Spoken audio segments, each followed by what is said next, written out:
Okay, we have 8 boards done. I just oiled them, get another coat on them. I was worried about the Perota turning black, which it sometimes can, but actually it came out pretty nice. These are the ones with the mahogany trim.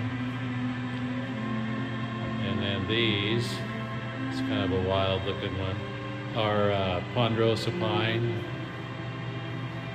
But yeah, overall, they're pretty good.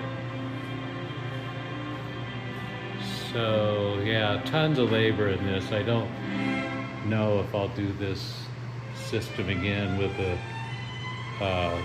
cutting surface on the top and then the rim on the bottom. So you can use this for a, serving platter or prepare your cheese and crackers on this side.